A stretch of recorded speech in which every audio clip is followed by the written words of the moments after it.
One amazing feature of TradingView that I recently discovered was the ability to sync layouts when you're showing more than one uh, asset at a time. So what I mean is when you open the split screen, normally what I was doing was going here, selecting my layout, and say if I wanted to compare this Blue coin to Bitcoin, right? And I would have to click here so that you see the blue highlight around the window. I'm on the 4 hour, right? So I could say that, reset it by the corner here. And then for this one, it's like, you look, if I hold my mouse and I scroll here, there's nothing going on below at the one below. So I have to kind of match up the time frame. Fortunately, it's already on 4 hours, so that's matched up, and try to see what was going on in those candles. And that's like independent of each other. One thing you can do is sync these layouts, and in that way, it makes it easier for comparison and other things you need to do when you are analyzing the price action, momentum, and all the other things that we look into for our trades. So let me go to the select layout like this. And then one thing I didn't even see was right in front of my face was this sync layout at the bottom here, sync in layout, right? So I like to pretty much sync everything except for the symbol. Because if you sync the symbol, it's going to make the same symbol appear in however many windows you use. So I'm going to lock all those things together, right? The interval, the crosshair, the time, and the date range, on here. And then just hit the X. And now you'll see when I move the windows, they move in sync. When I mouse over or hold the mouse down and I want to see what's going on in that particular 4 hour candle, I could do it. When I zoom in, I can zoom in and out like this. The only thing is when you try to zoom in this direction, the width of the height of the candles, it doesn't sync that.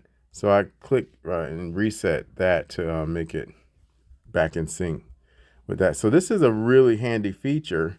So I can kind of see how a coin would act in line with Bitcoin.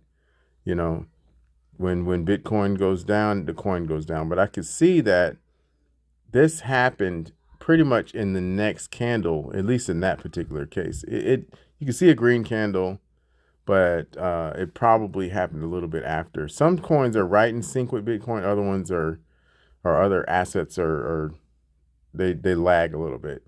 So on here, you can see in this time period, this 15-minute time period, on Bitcoin, it actually went down, right? But in Bluezell, the price actually went up. So you could see then Bluezell went down later in the next candle, right?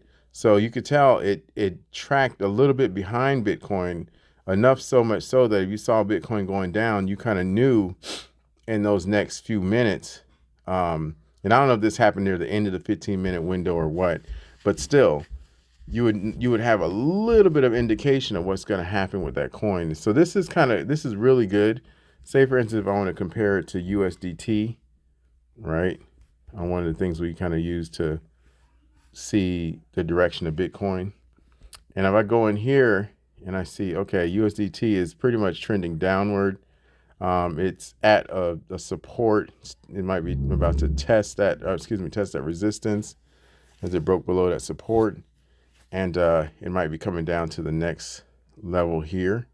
So what I can see how in sync with Bitcoin, USDT, once it goes down, Bitcoin goes up. You can see Bitcoin going up when USDT goes down, right? When USDT goes down.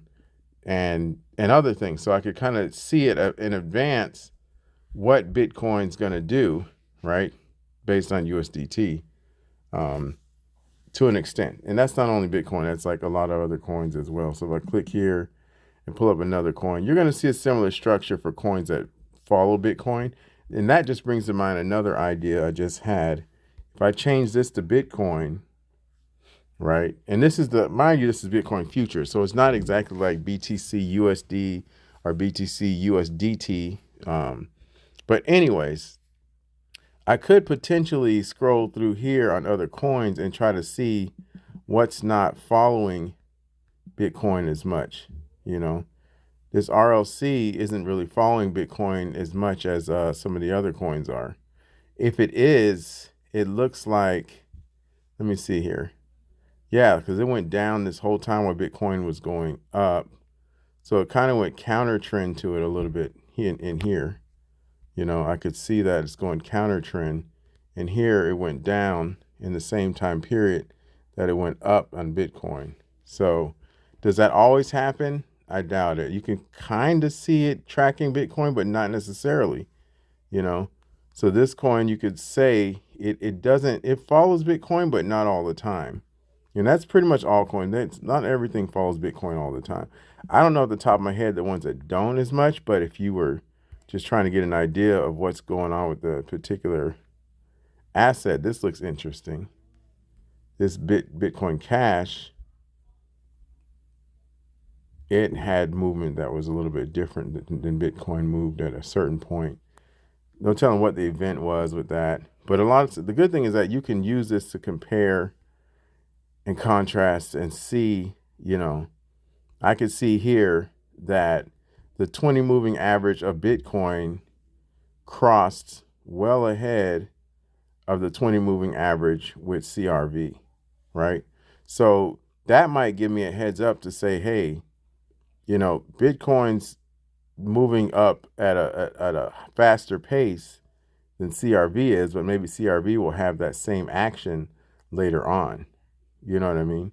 So that's one thing to look at as well.